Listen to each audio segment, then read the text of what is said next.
Welcome, guys.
That's a very nice helmet from Ducksworth.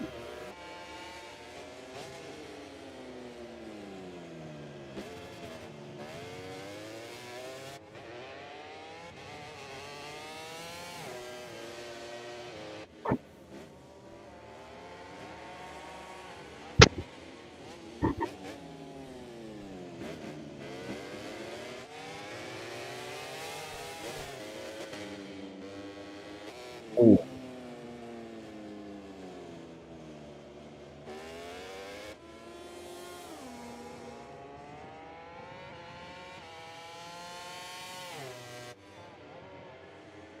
mild, bro.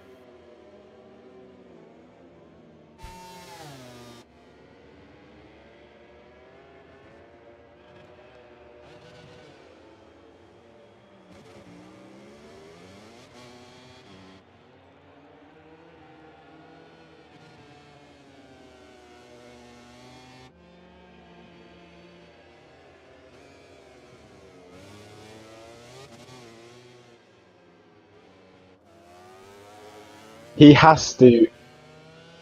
He has to push as hard as he can to make sure he can get these points because I feel like Jake is probably the strongest rider. He just hasn't shown up, and he's maybe even lost the championship. He needs to get as many points as he can in these last two rounds. He needs to do the double here at MoTEGI, and he needs to do the double again at Sepang if he wants to be the champion, I think. Or he needs to prey on a Charlie downfall, which is very rare as Goji almost causes Jake to get his lap invalidated.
Yeah, defo. It could have been much better for him. He definitely made quite a few mistakes, and it gave Jake the best opportunity to catch up. But he needs to completely revamp this weekend, and hopefully, well, not this weekend, but this round, and make sure that he can maintain that gap in the championship and take home the championship.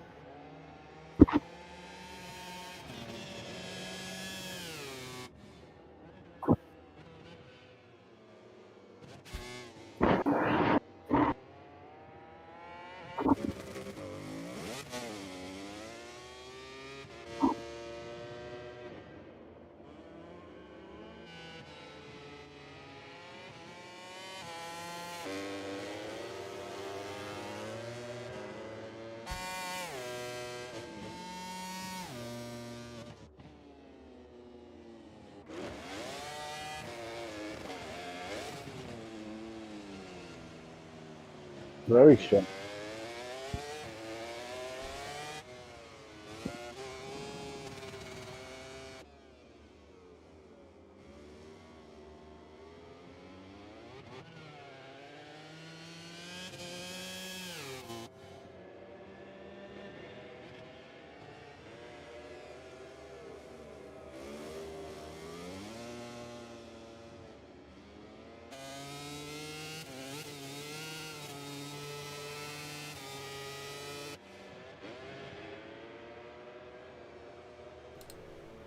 Oh no, apologies my friends, for some reason the input setting was different, it was changed during all that. So yeah, as you were just hearing Woody say, we are here in qualifying at Motegi for the penultimate round. The gap there in the championship between Jake and Charlie is 18 points. And will it stay like that? Will it be Jake leading the championship heading to the next round if Charlie has a really rough few rounds? I'm really sorry about that issue. So watching for Emil, who was really fast last time out in Austria, but he got so unfortunate with the internet connection that he had to disconnect from the main race. So let's hope the Frenchman with the Jorge Lorenzo Ducati replica can get really competitive here with Azzy, Jake and Charlie. I think we're in for a really good race tonight if all four of these riders can, you know, get involved with each other and make us a good fight, because Motegi is a good place for a battle. As Emil heads into the gravel, he was on a strong lap there on the Aprilia, but we were just saying about Azzy doing the double at Silverstone in place for Jake on the Yamaha. And what do you think about his chances this week? I think that he's definitely going to be overshadowed by the two fighting for the championship, but don't count him out. He's a very, very good underdog, and we've seen him in the past perform very well. So yeah, it's definitely one of those three at the front in this session so far. It's definitely one of their races to take. My prediction would probably be Jake, but it could go anyway. It all depends on that first lap, who comes out the gate pushing first, who is the better rider under the pressure, and yeah, who will take the victory in the sprint race and main race. Yeah, and under the pressure, we know someone who is he flicks like a switch. Sometimes he's really good at it, and sometimes he really struggles. As we're on board with Jake heading around the hairpin and down the back straight, he's currently on a really good lap. And we're going to go on board with Emil for a flying lap here in Motegi, just coming through this second sector. And as somebody, it was lag there, more lag for Emil, but he's fastest in the second sector. And let's not watch this, but as somebody who's won a race here around Motegi, just how do you go about your race strategy in terms of defense or attack?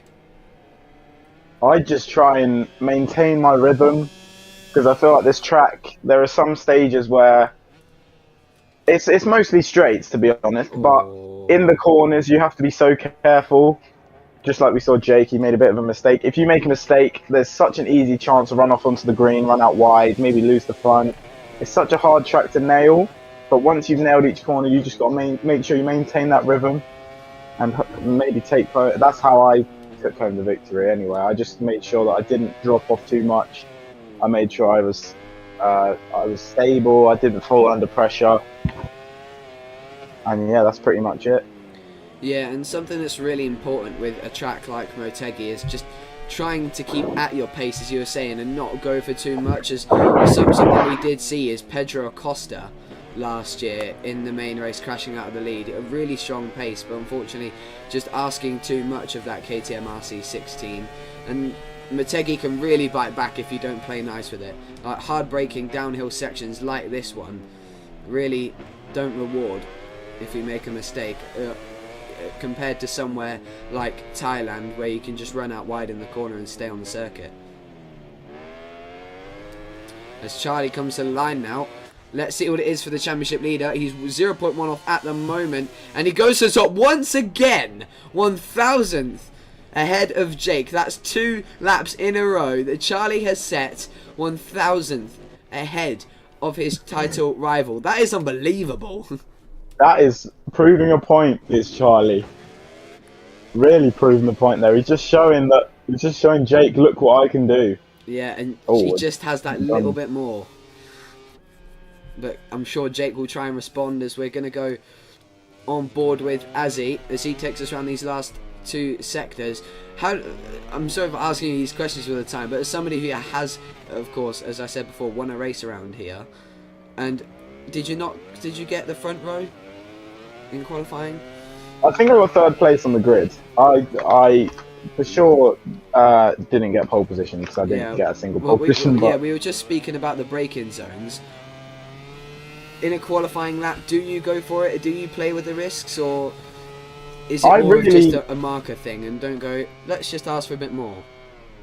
It's sort of a rhythm thing. In qualifying, I'm not as good in race because I have the pressure that kind of, I use the pressure to kind of make me go faster. If I'm in a battle with someone, I try and make them fall under the pressure and I kind of battle with it. But in a qualifying lap, I feel like it's only me. So I feel like all the other factors don't matter. It's just my lap time. So for me, that's where I struggle in qualifying, because one mistake in one corner and your lap's gone. You take a look at your delta. If you're underneath your time, you start to feel like, oh, don't make a mistake here, and then you end up making a mistake and you lose the lap. So that's what the problem with me in qualifying is. But I feel like when I was racing here, just using my rhythm to get on the front row was the front row was good enough. I didn't need a pole position. That was incredible. Oh, brilliant from Jake. Yeah, sorry, as you were saying. Yeah, I was just saying that basically around this circuit, as long as you've got good rhythm, you can really start anywhere. Other than the back, of course, but first 2 rows, you really have a chance of anything happening. Yeah, and what more of an example do we need than Marc Marquez in 2012? Exactly. Literally stalling on the grid, like going right to the back and then working his way through and winning the race. Unbelievable scenes. Yeah, and that's exactly what some of these riders will be aiming to do. Is Jake reignites his authority with a 140.1, and it just doesn't look like in the first sector, at least, Charlie has anything for him. That will put some pressure on. That is a big gap now for Charlie to put down, and I'm not sure if he'll be able to grab that extra millisecond this time, because he's struggling on this lap. He's going to get one more go at this. Don't count him out. He will always look to fight for that pole position with Charlie. He needs this to make sure he can take home the championship. He knows it's crunch time now. He needs to do all he can, because if Jake wins the sprint race, he's going to look back at this moment and see, like, if I got pole, how would this weekend change? So let's see what Charlie can do on this last lap if he's going to get one more lap. Then again, though, it's somewhere here at Motegi, starting second isn't so bad. I mean, Marc Marquez was fine with starting last, but he's not Marquez. Yeah, Charlie could, if he's starting second, could get a serious run out of turn 1 in the slipstream and up the inside at turn 2. Better yet, turn 4 after the slipstream on that straight. As he now comes to the line, has he found something in the last sector? He has found something in the last sector, but still not enough to usurp Jake off pole position, and he's going to go for one last lap. Can Azzy put himself into second, making it a Yamaha 1-2 for Emil, also trying to get on the front row? Let's see what the Scot has got in his pocket. Oh, Bernie and Ducksworth have gone down. Yeah, and somebody who actually I want to give a shout for. He's on a lap now, so I don't know how he can prove. Max from Norway, third in the championship. He's 3.4 seconds down. Where's he going to go with this? Real throwaway qualifying session so far from Max, as he now goes to 82.6. That's really not like Max. It's a good recovery, but yeah. We're usually used to seeing him fourth for like 9/10 of a second off, but that's a real shame to see the Norwegian uncompetitive. Just struggling a bit around this. He was struggling a bit last time out as well. As he did might improve just be that. coming off form. And that is it then. I just realised Charlie caught the line, and it is Jake on pole position here at Yamaha's home Grand Prix. Another masterclass qualifying session from the number 22. As he looks to replicate the efforts of that at Prabhat TTS in League 2 here on the number 22 machine. Potato up to 11th, 3.7 off. So another difficult weekend for the KTM man of Spatscher.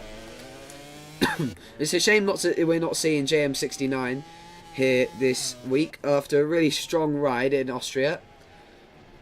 I'm sorry, it wasn't Austria last time out, was it? It was Misano. But yeah, JM69, he was really strong in Austria, and it's just a shame we're not seeing him trying to build on that, and Potato is done. So there it is, there's your qualifying session. That was an intense one, and I definitely think we could see Azzy getting in the mix, and we could definitely see some start of the race intensity. Let's go for it then. And I've unfortunately left the standings on the screen again. I've done it again. But at least it's not going to be like that for the race. There it is. Jake on pole from Charlie, Azzy, Famil, Guns, Ducksworth, Bernie, Max, Goji, Perky, Potato, and Spatscher. We've got 1, 2, 3, 4, 5, 6, 7 Brits on the grid of 12. More than half the grid. And unfortunately no Spaniards or Italians to know how it feels. Very strange. It feels it's a British Superbikes grid. Literally.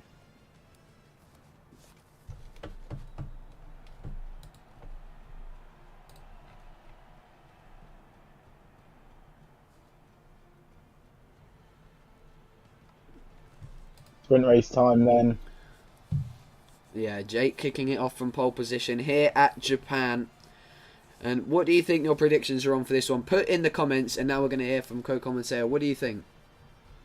I think I'm going to say, I said Jake in qualifying, but I'm actually going to go Charlie. I just feel like what I saw in qualifying was very strong. Even though Jake got pole, the pressure that Charlie was putting on Jake after Jake was setting really competitive lap times, I think that Charlie can really put up a fight here. He's only 2 tenths exactly behind Jake, so anything is possible really for the two of them. Yeah, it's definitely not been one of Jake's most dominant qualifying sessions, but we do know Charlie's tendency to, get involved in some accidents at turn 1. Don't forget Jake. Don't forget the controller disconnecting. This can play a major factor. Out the lead of the last lap in Silverstone. So many issues for Charlie that could have been, that could have had him seen the championship sealed at Misano, if it wasn't for some of those issues at Donington Park and Silverstone. But we're just waiting on Perky and Bernie to ready up now. We're going to get underway for the sprint here at Motegi. Me personally, I'm going to go for a wild card. I'm going to say Azzy's going to take it home. I think we're going to see some drama tonight between Charlie and Jake, and I'm sure they're both on call right now in the M.I.R channel. So, yeah, we might even be able to hear it all the way in Discord DMs, some screaming. I say Perky in 10th on the other Yamaha. He's not had the best week so far, but he usually comes through the grid pretty well. So let's hope we'll see Perky come up a few positions. Bernie as well. We're just waiting on Perky. Yeah, I think we're going to go. We hear some wonderful sound effects on the grid from Azzy and Charlie. Let's go then. Jake is on pole position. Keep an eye on the number 93 Yamaha and the number 99 Aprilia behind the two championship competitors. It all comes down to the last 2 rounds. This is where it really matters. It's Jake versus Charlie at the penultimate round at the Japanese Grand Prix. Can Jake do it for Yamaha? The lights go out here at Motegi, and it's a strong start from Charlie heading down to turn 1 as he didn't get the best launch as he covers off the line for Famil, but another good start as always for Ducksworth. Oh, and just as I said it, he's gone down in a big crash behind, and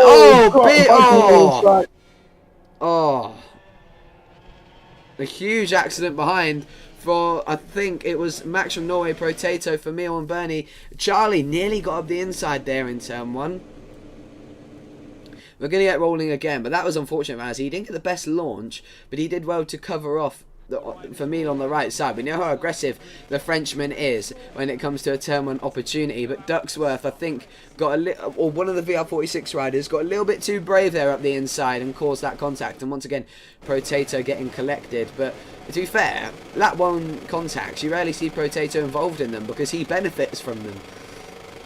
We're going to go again then for take 2 in the sprint. It was sort of guaranteed we see a red flag. We're back underway, and it's another good start from Charlie, who goes for the inside in turn 1. A brilliant move from Charlie. He sits up his rival, and as he goes for both of them on the inside. What a move as he takes the lead of the race. Jake, Charlie, Famil all side-by-siding in turn 2. This is where it's going to get intense. Ducksworth with another good start. Charlie's back up the inside of Famil, and Azzy's starting to break away already. Can Jake respond on his teammate? Will Azzy give an inch for his teammate to help him fight for the title? I don't think so. Here comes Charlie. Oh, he thought about it, but brilliant defense from Jake. Here comes Famil up the inside. Oh, and you think Jake paid him to do that there, as Potatoes unfortunately crashed on lap 1. Didn't have the best start, the American. Unfortunate, but yeah, Azzy pulling the pin already, and here comes Famil trying to find his way through. What a start from Ducksworth as well, as we're used to seeing now. Now, what do you think the game plan is for Charlie at this point? Get in front of Jake. That is the main thing. That's literally all he has to do this entire rest of the season. Get in front of Jake. Make sure he doesn't finish in front of him, and he's got the chance. Oh, and I was just about to say about his rhythm. Jake has binned it at the hairpin.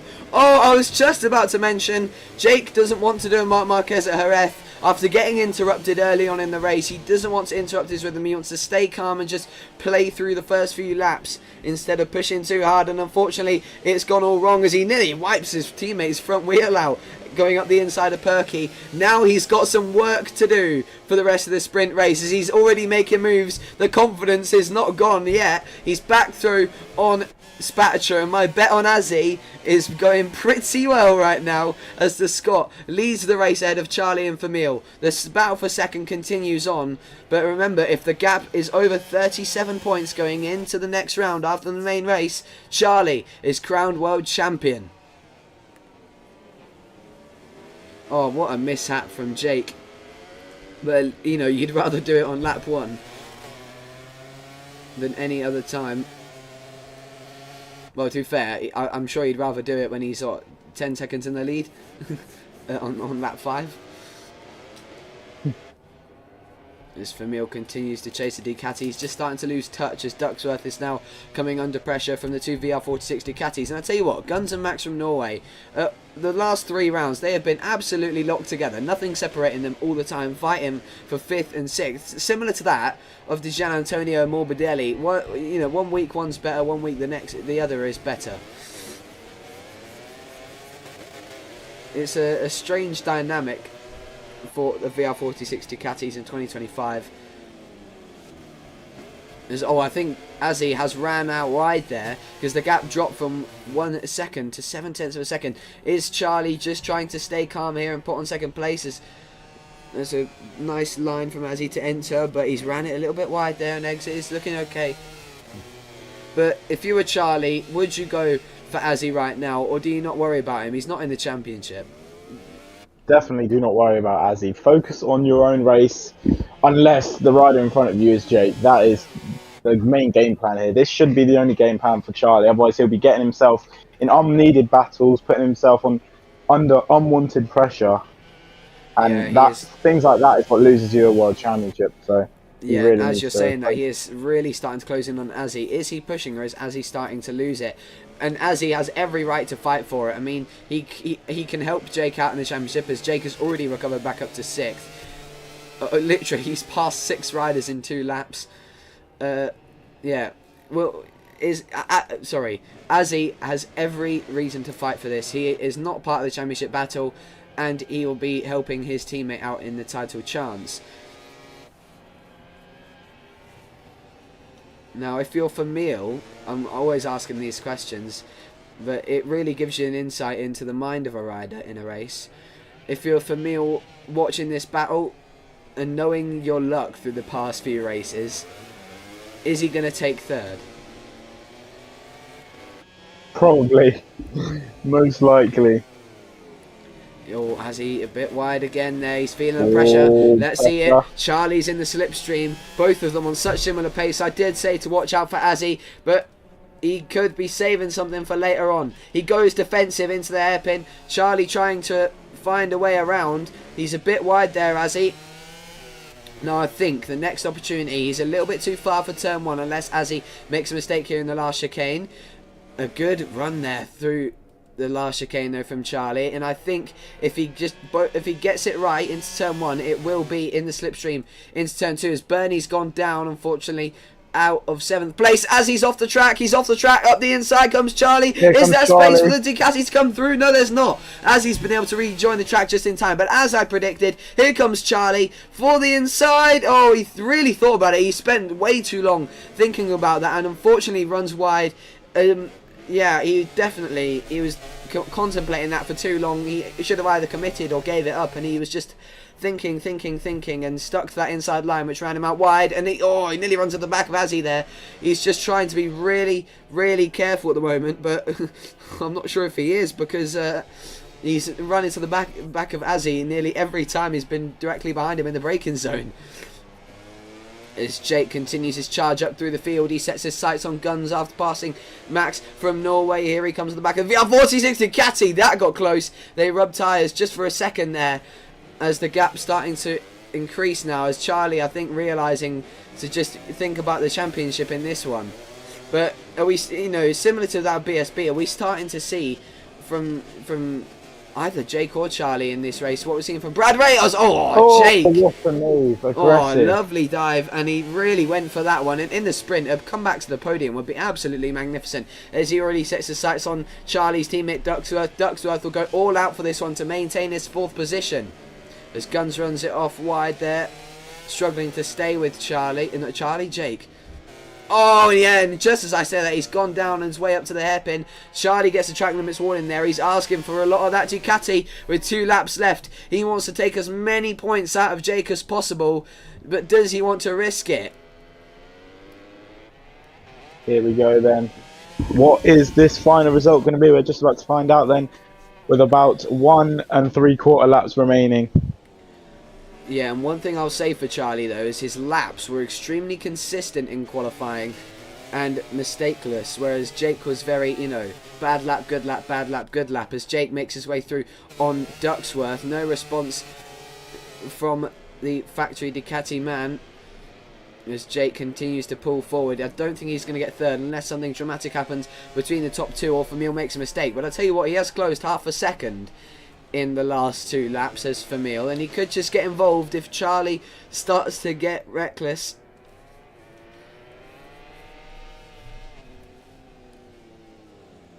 We're just waiting. We're going to go on board with Azzy. Oh, Charlie out wide there. He's going to drive. Oh, wow, he's got a fantastic run out of the hairpin for that. Are we going to see a move?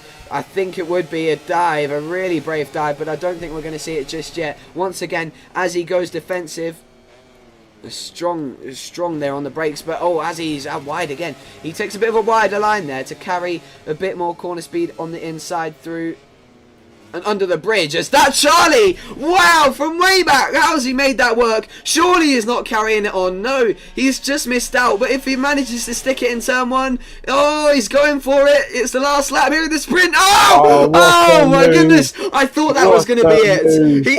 Oh my goodness. That was a brilliant block pass. But Azzy is still there, looking to come up the inside and fight for his teammate. Jake will be praying that Azzy goes for it. But He Oh, goes wide. he's wide, Charlie's he's wide. wide. I didn't see that. He's drawn it off for a brilliant exit, though. Is it Charlie's sprint win to come back against Jake in the championship? He's starting to pull away already. A bit of a Jake Dixon, Catalunya, Jake Dixon, Silverstone, and Diogo Moreira, Assen sort of tactic from Charlie, just to wait and wait and wait As until the he's last closing. moment. As he is closing, Charlie was wide there. The right-hander, sorry. This is where Charlie is strong, though, as he saw. He took a brilliant line through the chicane. We're going to go on board with Azzy. 1 lap to go. Is he going to go for it? Will the Scot completely ruin the championship? It's almost like Marquez versus Rossi here at Sepang, but I don't think it's going to be enough for Azzy to get involved and beat Charlie unless something happens to the championship leader. Way too late on the break. Taking him out. I don't believe it! He's taking it out! Vermeil! Oh! Vermeil has just been handing it! I don't believe it! We were talking about drama and here. Oh, Jake can't believe it. Oh, poor. What drama that I just said! I don't believe I just said it's like Marquez and Rossi. In 2015, and Vermeil out of nowhere takes victory in the sprint race. He's done it. What it might have been a reward on the last lap, but nonetheless, you're in it to win it. As he takes third, I do not believe that. And surely, I think, what a finish! What a dramatic finish! And Jake will be definitely happy about that. Oh, I don't believe it. As he's been given a long lap penalty, so that'll be third for Jake as well. What a godsend for the man second in the championship. Drama in the sprint in M.I.R. And I was literally a corner before saying it's just like Rossi versus Marquez at Sepang in 2015. And we saw the Yamaha go into the back of its rival at the hairpin. I do not believe what I've just seen. What an incredible end to the races. Vermeil takes his first win in M.I.R. A brilliant victory for the Frenchman. And Jake manages to get on the podium after a valiant effort to recover. And a valiant effort from Charlie to fight for that win. But oh, what a shame. That was all his. And Ducksworth salvaging fourth after a really difficult qualifying. And thanks to Azzy's penalty, but whoa, what words can come out of your mouth for that dramatic finish? What a finish to that sprint race. Vermeil out of nowhere, perfect positioning, and he's just gone straight into the lead with 1.5 seconds remaining on the track. Takes his first ever sprint victory and his first ever victory in M.I.R. Very good to see. He's well deserved as well. He's always up there battling. And hopefully he can get involved in this main race as well. Yeah, it'd be brilliant to see Vermeil do the double in Yamaha's and Honda's backyard on the Aprilia. That is just unbelievable. That is the first, I believe, non-British rider to win a race in M.I.R. this season. Because we've had Meerkat, Jake and Charlie and Azzy. That is unreal. That is unbelievable. And now, I believe... No! I didn't order the grid. I've done it again, but at least I didn't go into the race. That would have been chaos.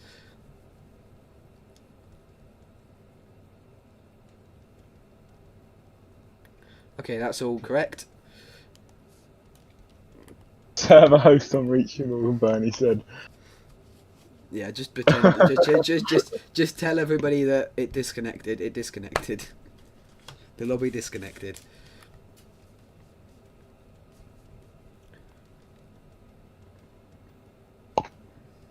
I do not believe that. That is just insane. And that gives us a little bit more time to talk about that drama in the sprint. And if you were Charlie, would you be, Michael Schumacher style, running up to Azzy's box to give him a bit of a slap? I would be fuming. I would be fuming. Losing out on a sprint win because of another rider who's a wild card, by the way, who overambitious move. We saw it coming. Charlie got very unlucky there. At least he came home with the P2 in the sprint.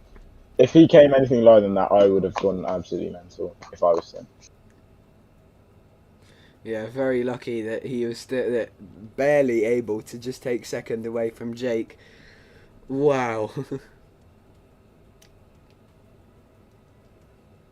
As he saw it and went for it. And it's a good thing we went on board just in time. And I might just get a replay up if possible on stream.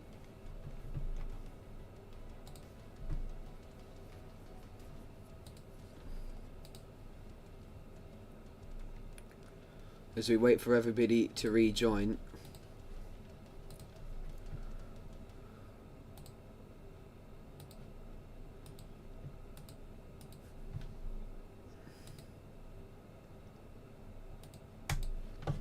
Now let me add the source.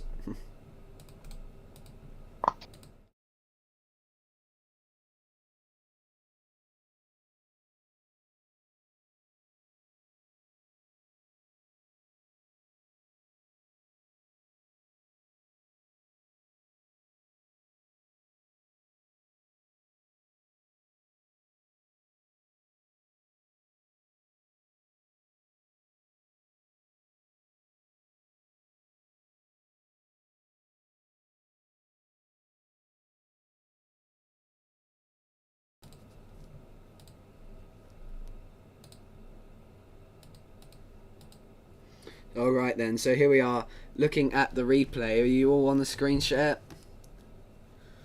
Mm-hmm. And here it is then. We'll see it in real time. As you could just see, he was chasing. We went on board at the perfect time to catch it. He just went a bit wide there. He got a brilliant exit. Let's just get this in slow-mo. And as someone like Azzy, you know, chasing someone for the championship fight, at this point, when he pointed it at Charlie, what was going through his mind? He's made a severe error, but for some reason he just slipped. Charlie could have run off the track. He could have given it up, but he decided Charlie was the target, and Charlie went down and lost the victory. Gave it to Famil. Famil with a Miguel Oliveira moment takes the victory. Yeah, quite similar to that of Tom Sykes taking victory at Misano in 2017 when Chaz Davies and Jonathan Rea crashed with only 3 corners to go. As we now come back to it, we're just going to order everybody out, but that was just unbelievable, and I can't even begin to tell you how much of an effect that will make on the championship, be it not much in points, but mentally for sure. Charlie has got to be furious. But he's got to regroup and just think, he still finished in front of Jake, and above all, there's still a main race to go that he's got to worry about. Now, let's take a look and make sure the qualifying positions are correct. It was Jake, Charlie, Azzy, Famil, Guns,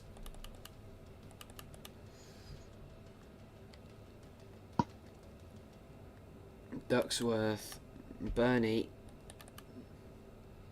Max from Norway, Goji, Perky and Spatcher. We are all ready to get back underway. I'm just going to double check the settings because I know what I've done in previous experience.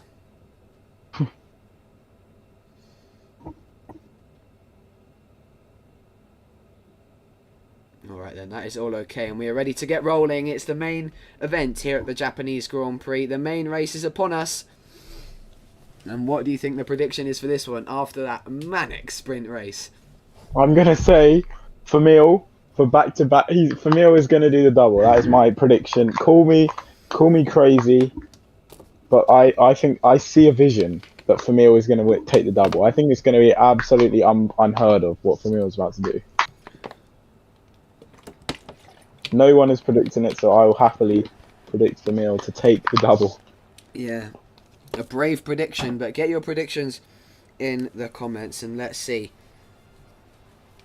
who will take victory tonight in the main race leading to the final round at Sepang.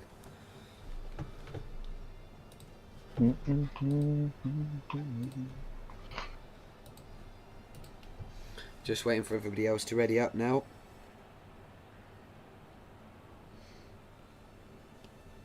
Are you able to change the stream back to MotoGP? Yeah, I did it.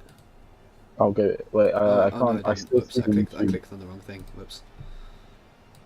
Hello, change stream.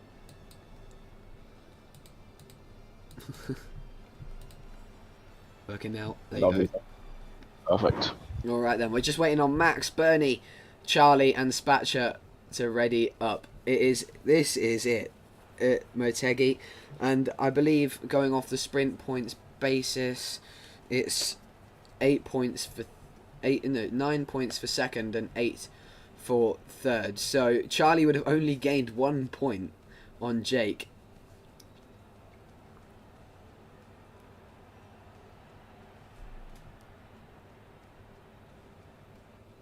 Anything is still possible. No, sorry, no, 2 points. Yeah, 2 points because it's 7 for third.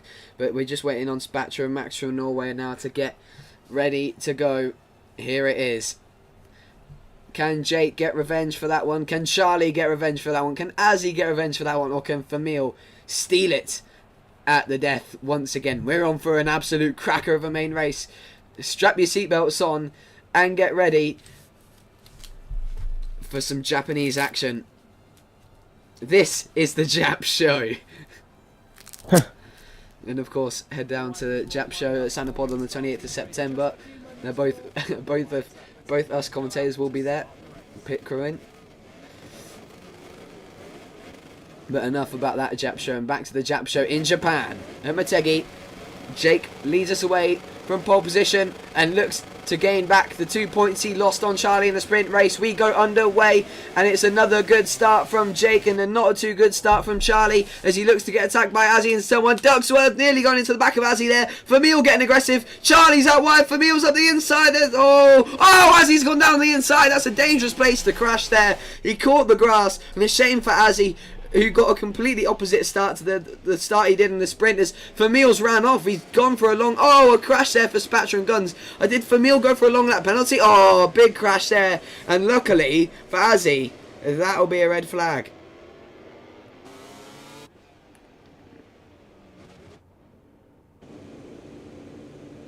Right, Azzy getting super lucky there. Now, as we were just seeing that start, somebody... Okay, give me one rider not on the front 2 rows to look out for the start. Not on the front 2 rows. Bernie for me. Yeah, Bernie, he's been showing some impressive progress as of recent. As we get racing once again for the main race here at Motegi. A much better start from Charlie as he goes for it in turn 1. Jake's going to run it out wide again. It's the tactic here as Famil gets sat up. He drops to the back end of the field, and it's a brilliant launch for Jake as Charlie and Azzy are side by siding into turn 2. Let's get a look at that as here comes Charlie's on the inside. Ducksworth's gone down. Max from Norway's down and Guns down as well. We're just gonna have to ignore that because we're running a bit behind schedule already. Max from Norway already disconnecting. A really unfortunate round from the Norwegian, who might actually drop down to 4th in the championship if Azzy gets another result. And oh, look at Azzy's all over the back. I tell you what, Spatcher's got a brilliant launch from last on the grid. He's up to 5th. And it is a Brits 1, 2, 3, 4, and 5, and 6. Oh, what a shame for Famil dropping to 10th, but the comeback can still happen. He's got the pace for it as Charlie is doing everything he can to catch Jake, but he's already getting attacked by the other Yamaha of Azzy, his rival in that last one. It really does remind you of the Ducati versus the Kawasaki, from 2015 up until 2017 when it was Chaz Davies versus Tom Sykes and Jonathan Ray.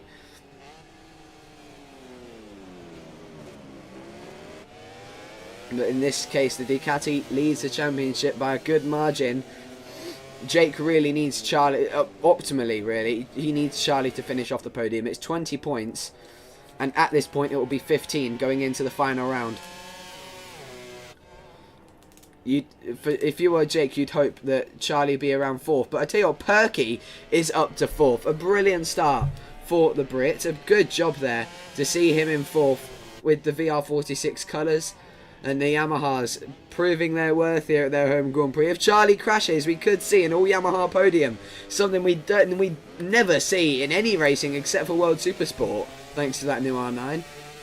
As Famil trying to cut his way back through the grid. Oh, I got tight there between him and Goji. The Pramac Ducati getting left for dead on the exit as Famil. Oh, look out. Goji thought he was going to go for that. Look at Ducksworth trying to get involved as well. He's ran it out wide. But under the bridge, the first bridge of 2 on this circuit, underneath the twin ring that is Motegi.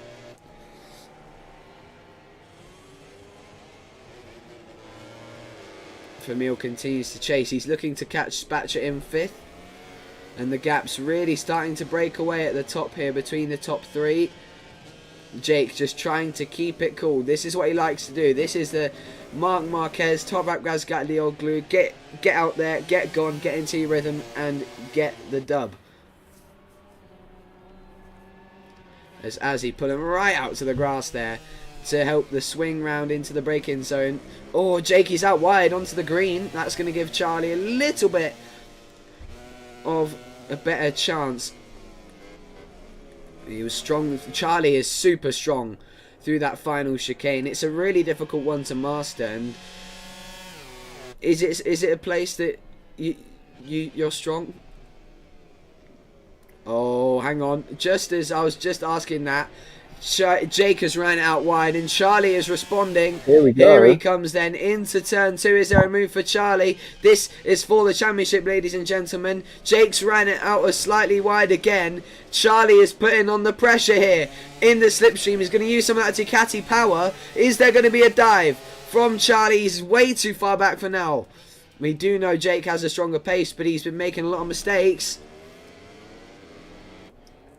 Will the championship go to Charlie if the results end like this? No. At this point, So it is it's 20. close, Going yeah. into this race, into the main race, it was 20 points between them, and the gap needs to be over 37 points for Jake to be out of the championship title. So I think no matter what here, Jake is in it to win it in the next round. But he would literally, if he came last and Charlie won this race, it would have to be... No, Charlie would take it home, in fact. So Jake just needs to play it cool here, but he definitely needs these extra 5 points to bring it down to 15 heading in to the final round at Sepang next week. Make sure you watch it, call all your buddies, and make sure you send the links, because it is going to be an incredible finale. If this Japanese Grand Prix so far has been anything but a teaser for what's to come in the next and final Asian round of the season. We always get drama in the title at Sepang, no matter what. Last year, Martin versus Bagnaia, Rossi and Marquez. Anywhere, really. Trying to think 2023, anything that happened at Sepang? Enea Bastianini, no, it was 2024, wasn't it? Oh, yeah, no, 2023, yeah. Enea Bastianini took the win, that is right. And Alex Marquez took the sprint. So neither championship contenders taken victory at Sepang in 2023. As Jake is really starting to pull it back out now on Charlie. But let's look at this. Ducksworth and Spatcher are knotted quite tightly for 5th and 6th. Oh, not anymore. But Famil has actually dropped back to 8th, unfortunately. The winner from the sprint. Oh, that's such a shame. You noted him down for a double here. And he got so unlucky on that restart. Oh no, Perky. Perky's hit the deck. Perky's done so well and he's down. Oh, and he's had a real tough time getting back on the bike as he rejoins at 8th in front of Bernie. That got close there. Ducksworth is now up to 5th. And we see Yamaha, Ducati, Yamaha, Ducati.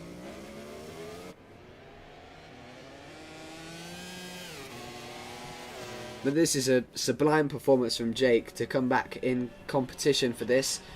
After missing 2 rounds on the calendar, missing Silverstone and Austria. If he was at Silverstone, it would have all been over. He would probably have got the championship seal by now.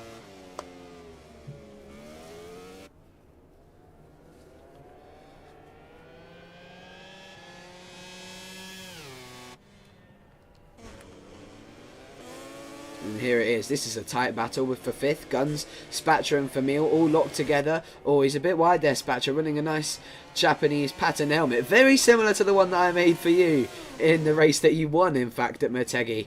And, of course, that of Johan Zarco as Spatcher goes... Oh, lots of lag as Famil goes flying. Oh, that's really unfortunate as the number 51 continues to chase down Guns for 5th place. But this is strong from Spatcher. 6th place will really boost his confidence heading to the next round. And let's hope he can end his championship on a high. But, oh, what a low for Famil after the high of the sprint race. He's ran out of luck. Already, though, he's catching up to Perky and Bernie.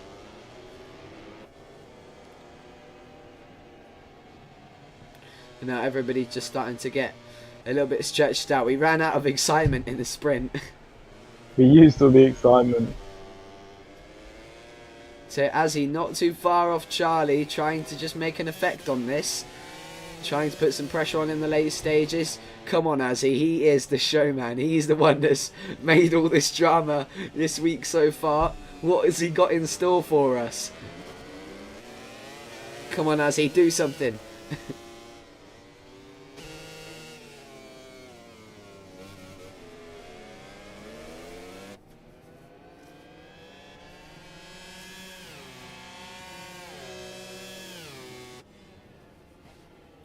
It just looks like he can't keep up, and the commentator's curse continues here at Motegi as Spatcher, who was on a fantastic run of form in 6th, returns to his homely place of last.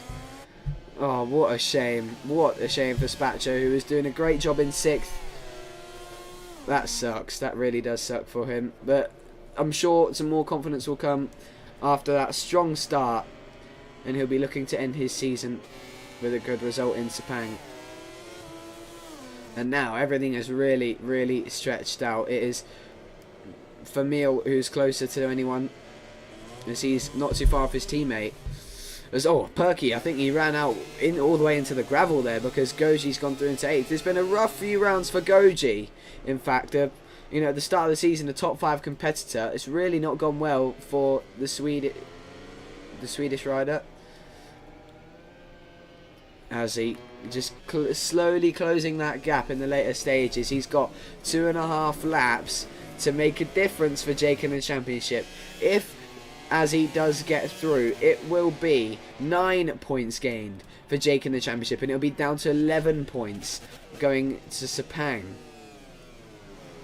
But that's the thing. That's what Jake really needs. He can't afford to just let Charlie finish 2nd in every race in Sepang. He has to do the double, and he needs Charlie to finish realistically outside the top 4.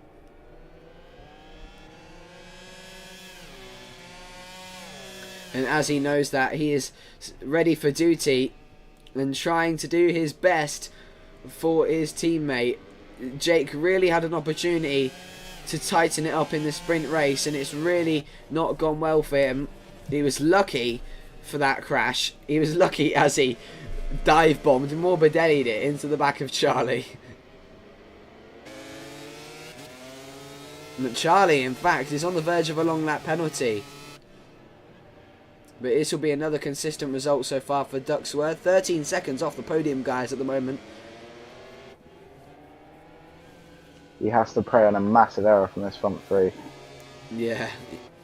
But yeah, Jake, whether Charlie finishes 2nd or 3rd, needs a really bad week and race meeting for Charlie in Sepang to take the championship, because even if it was 11 points, Jake doing the double and Charlie finishing 2nd wouldn't be enough. It would bring it down to...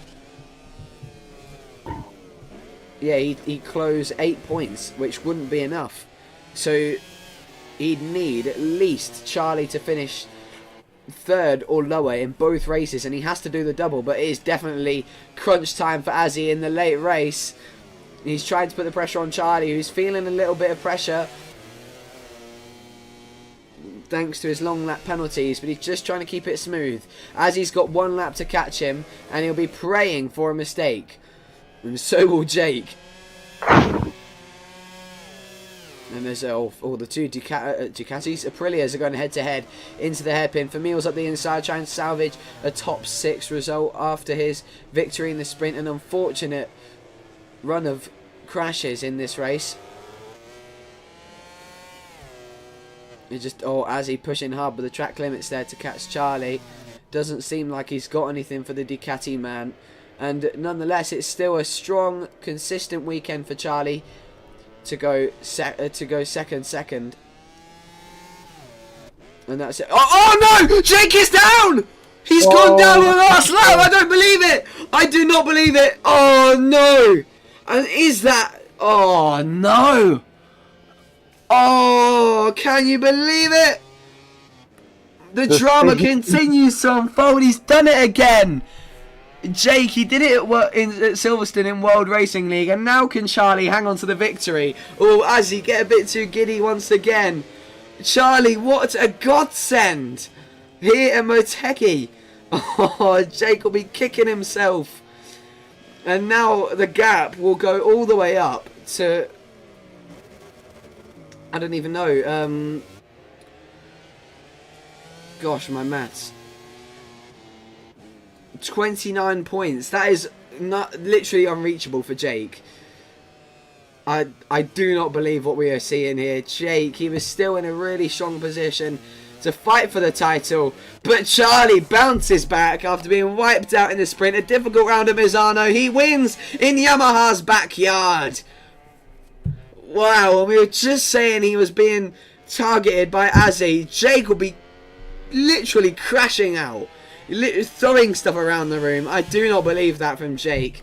The drama continues to unfold here in Motegi, and it's going to get even crazier at Sepang. What do you make of that? For Jake, it is literally king bottle job. How does this happen? I do not believe what has just happened. How?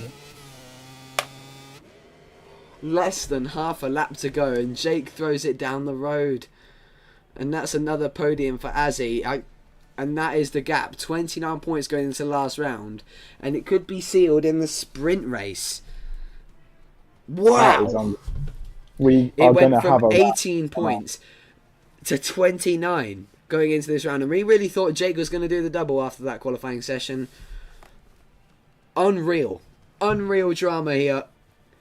And I bet you Jake is crashing out in the chat. Thank you very much for joining us tonight for what promised to be an absolutely unbelievable Japanese Grand Prix from start to finish. Join us at Sepang, where it can all go topsy-turvy anywhere. And make sure you tune in. Send it to your friends, because it's going to get wild. Even more wild than it did here at Motegi. Thanks for joining us. Are you Team Charlie or Team Jake? Good night.